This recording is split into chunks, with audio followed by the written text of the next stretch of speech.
Good day to you, Mr. and Mrs. America, and all the ships at sea, and all those listening or watching on this YouTube channel.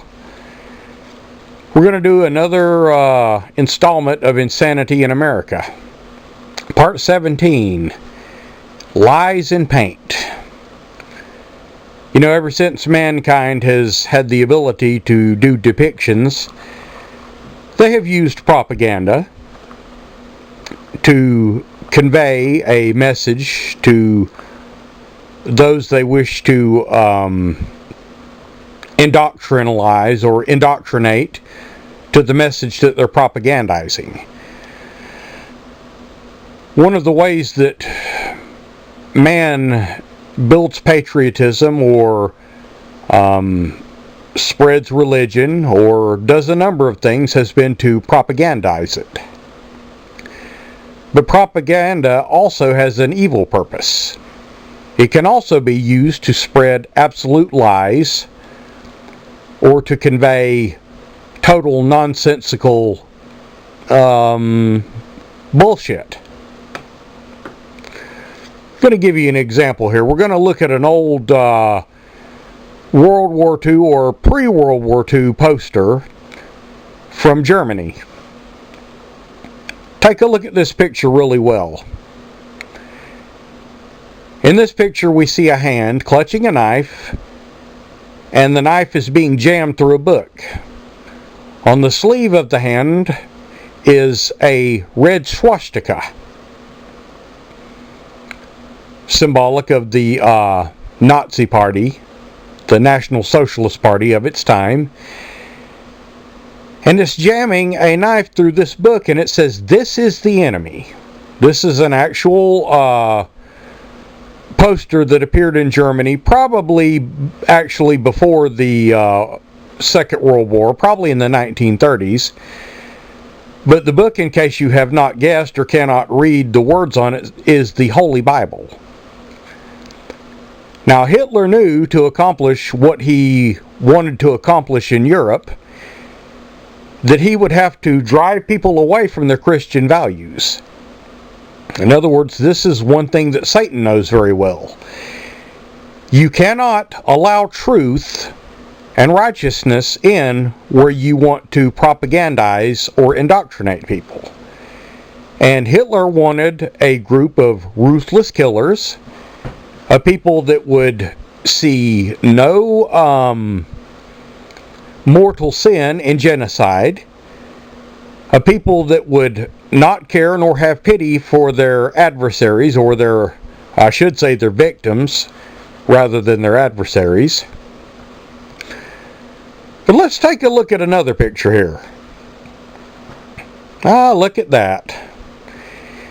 This is a 10-foot mural of George Zimmerman shooting Trayvon Martin, which was done by this Vietnamese woman, which was unveiled at the state capitol of Florida.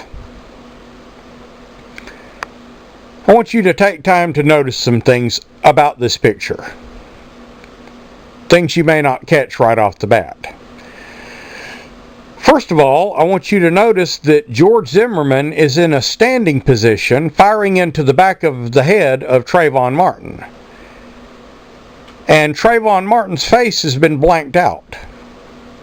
Why was it blanked out? Well, if you read the story, there was a mirror placed where this blanked out part is, so that anyone walking up to this could walk up and see their face in the hoodie that Trayvon Martin was wearing. And another thing I want you to notice is that look how big George Zimmerman is as opposed to Trayvon Martin. Look at the size differential between the two. There's big, tall George Zimmerman with his gun blazing into the back of the head of Trayvon Martin.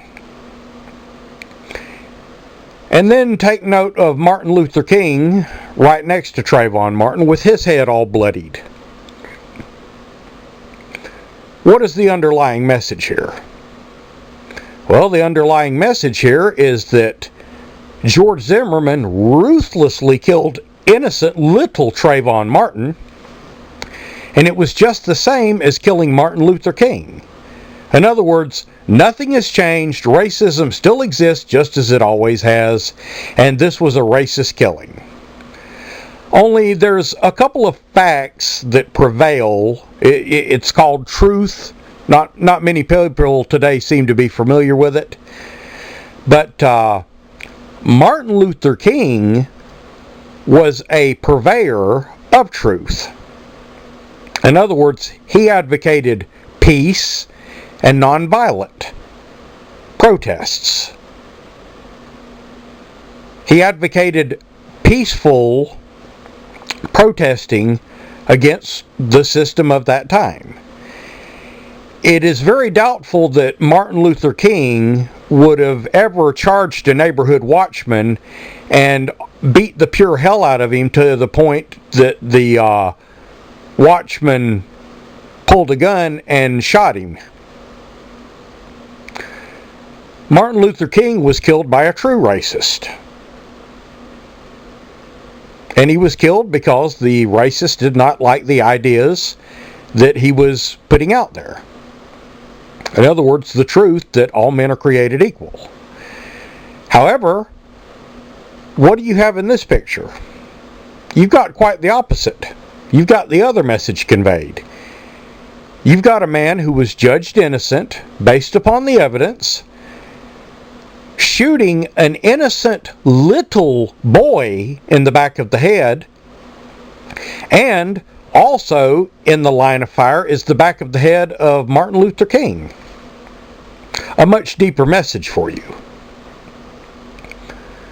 You know, you would think this woman coming from Vietnam to the United States of America would have learned a little bit of something about communist propaganda, but apparently she did not. Again, this was unveiled at Florida's state capitol. And I don't know if you can see the words down there at the bottom. They're very small, but it says the Peace Mural. Boy, that looks peaceful, doesn't it? It looks like George Zimmerman is a cold-blooded killer that just chose Trayvon Martin out of the blue to go and shoot in the back of the head. And it was the same thing as killing Martin Luther King. Only there is no comparison between the two. Let's look at an actual depiction here. This depiction is based upon actual witness testimony and actual forensic evidence, not propaganda. This picture depicts what actually happened the night that Trayvon Martin was killed. The forensic evidence backs this up because of where the entry wound happened and because of how the powder burns on his shirt were, proving that he was on top of George Zimmerman. And the wounds that George Zimmerman sustained show the truth of the matter.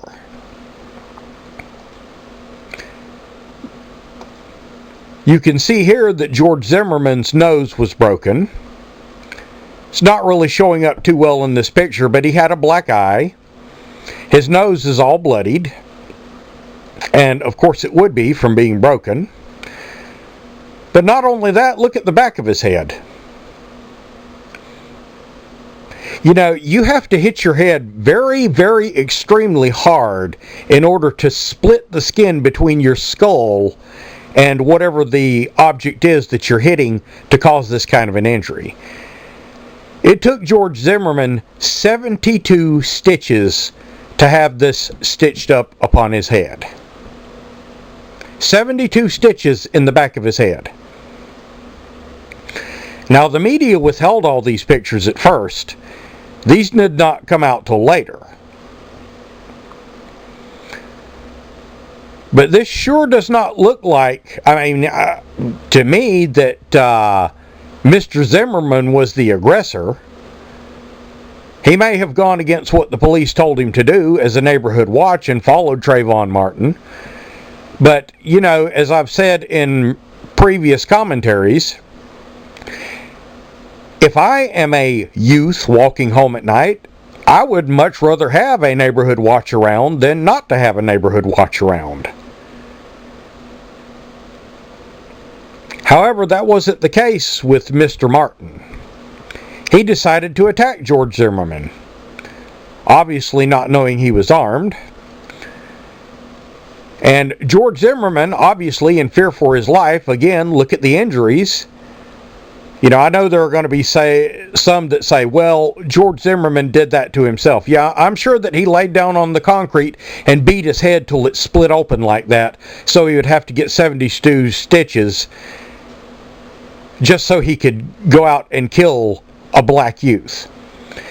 You know, another pile of information that didn't come out is that George Zimmerman had been raised with 2 black siblings.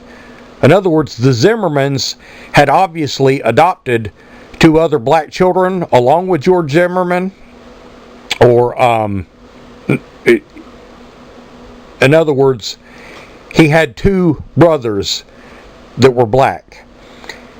And he was highly well thought of within the black community of his hometown before this happened. He was a mentor to young black students. But none of that truth mattered anymore once this happened, because of the same style of propaganda that you see going on in this picture. The same kind that is being spread by the Reverends Jesse Jackson and Al Sharpton and all those notable stars who have declared that they will not come to Florida and play anymore until the stand your ground law is changed. Well, you know what? Good riddance. People don't need you to go down to Florida. They're probably better off than having to pay your high ticket prices anyway. But again, let's go back to the original picture here that this Vietnamese woman painted. Look again at how tall George Zimmerman is and how short little Trayvon is. Little Trayvon. You know, the news media tried to pull this off on America for months and months and months. They showed Trayvon Martin when he was 12 years old, 13, 14, 15 years old, but they never showed him according to his actual size as he was at 17. So now let's go and look at a picture of the actual size difference between George Zimmerman and Trayvon Martin. Look there. There's your little Trayvon. George Zimmerman is 5'2", maybe 5'2.5", and Trayvon Martin, it is said, was 6'2" or 6'1". An inch doesn't make a difference. Wearing a hoodie, he would appear a little bit taller, whereas Zimmerman at the time had his hair shaved, so he would have appeared his full size correct. At any rate, this is your little Trayvon. Little 6'1" or 6'2" Trayvon.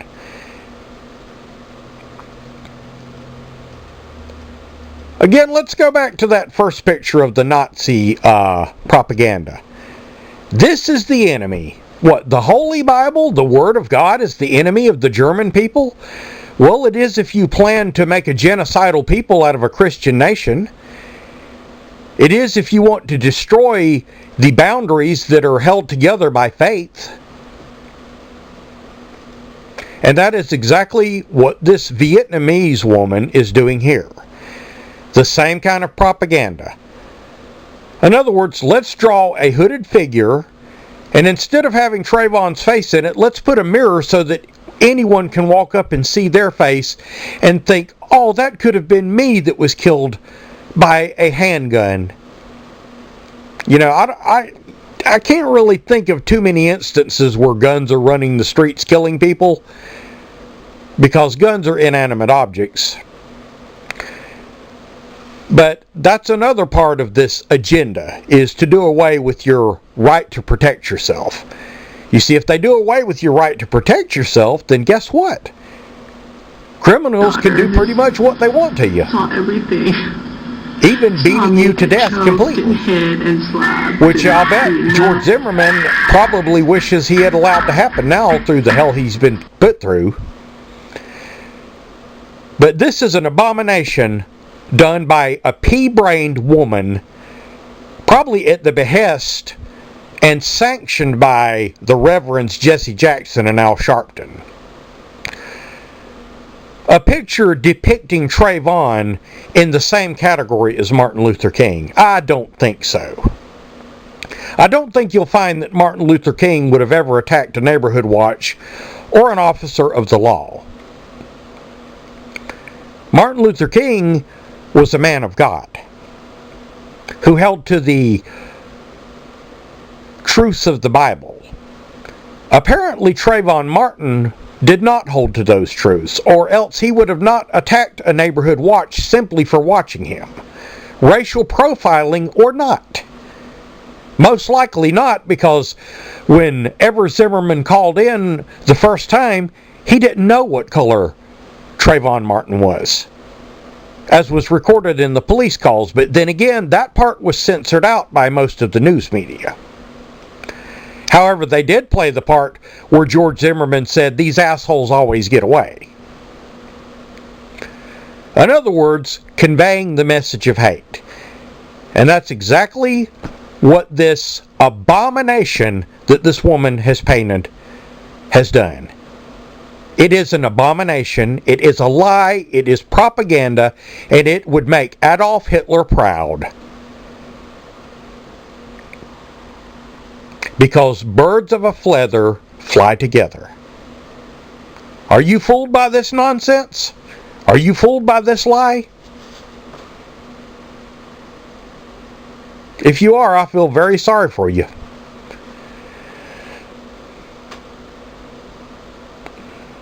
Things like this do not draw people together. So this thing saying peace mural at the bottom is a total lie. It is a propaganda portrait designed to divide people, not to bring them together. It's got nothing to do with peace. The sole purpose of it is division.